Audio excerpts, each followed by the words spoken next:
Hello there, Agent of Doubt. Yes, I thought I'd chip in with your little Q&A for Christians. And there's some very good questions there. Thank you very much. There's normally it's like one or two questions with these videos, and so I tend to spend a lot of time focusing on the one or two questions. So I'll try and get through these without too much waffling, but knowing me, I'll probably waffle a lot. Do you ever hear the voice of Jesus or God?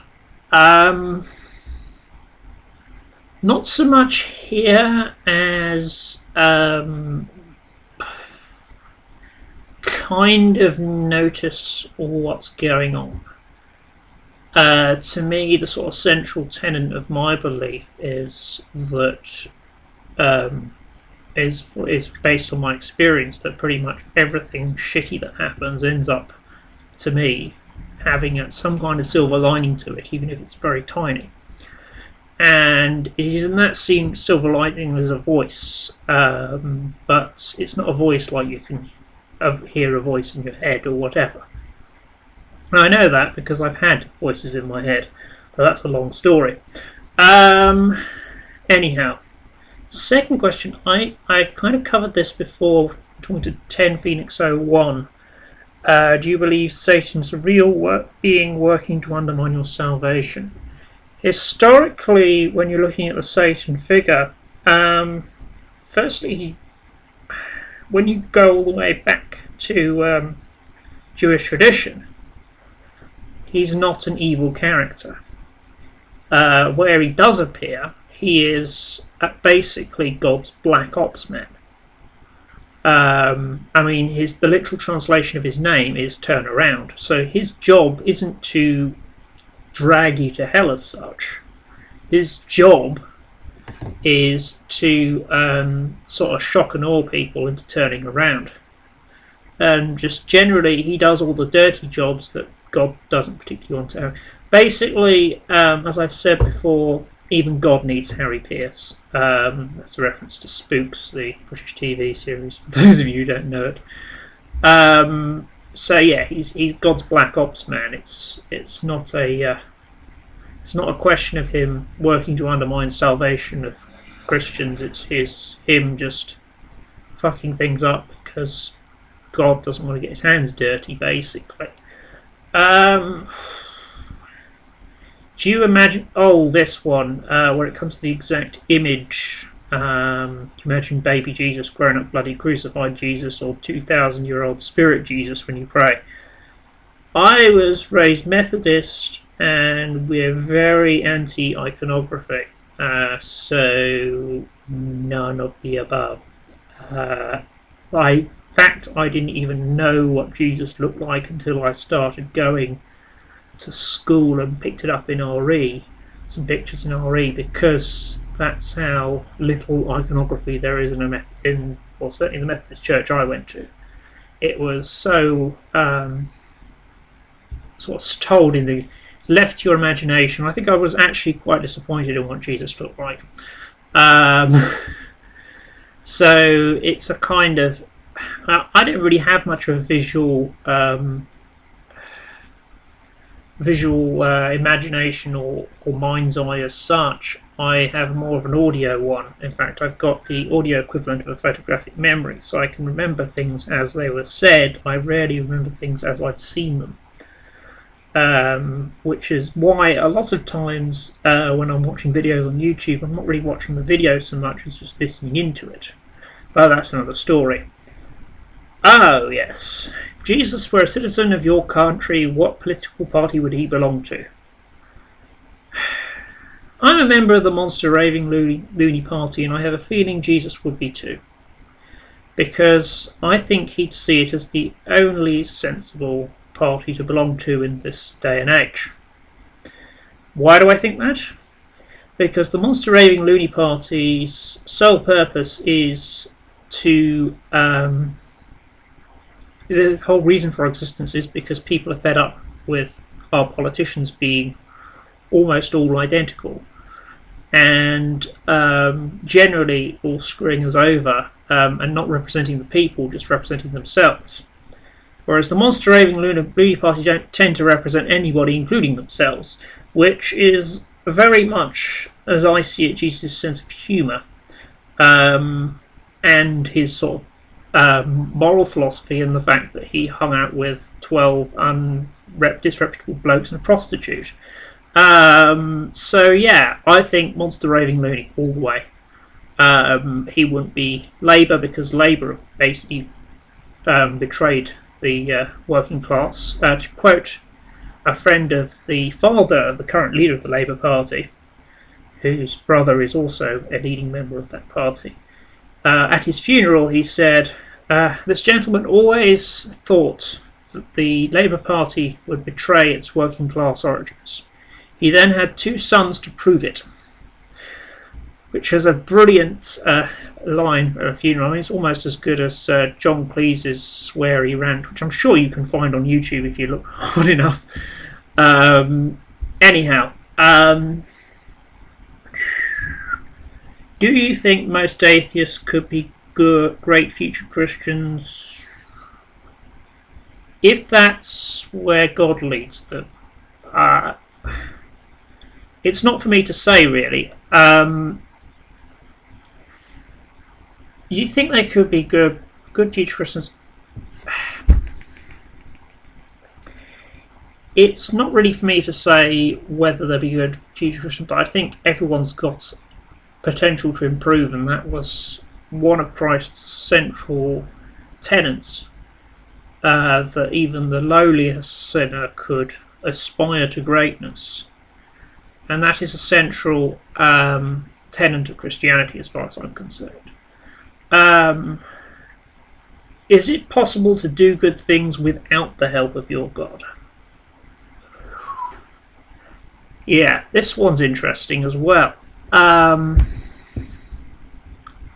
could, if I didn't call on God on a daily basis, due to my condition, I probably wouldn't be getting out very much or doing very much. So it's very difficult to do good when you're doing very little.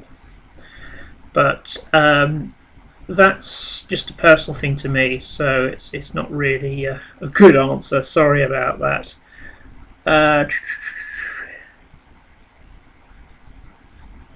Can you lose your salvation?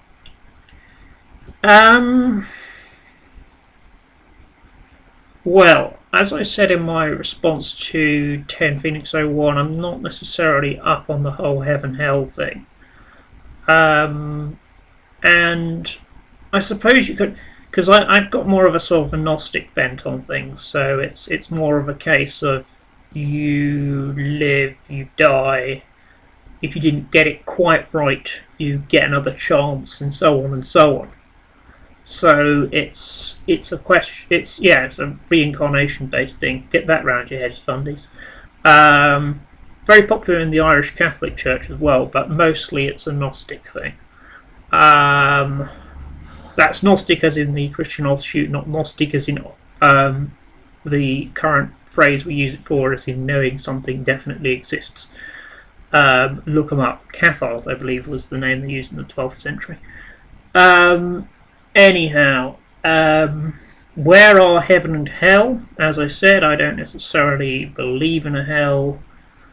And there was a very good quote from a bishop who was, I think it was Sartre. He was a close personal friend of. It was definitely a big atheist philosopher, and this atheist philosopher was saying, as he was dying, he said, I was wondering what Jesus felt like in his ascension, moving faster than the speed of light through such and such.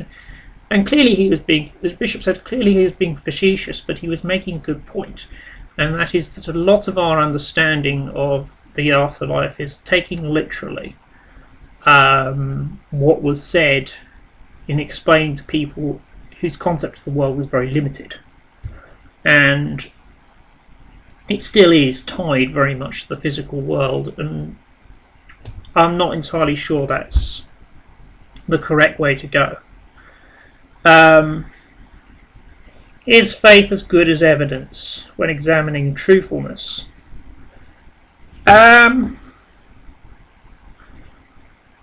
Well, that's the thing. When it comes to the evidence, having studied a bit of biblical archaeology in the past, the evidence tends to point to very different stories from what those were told.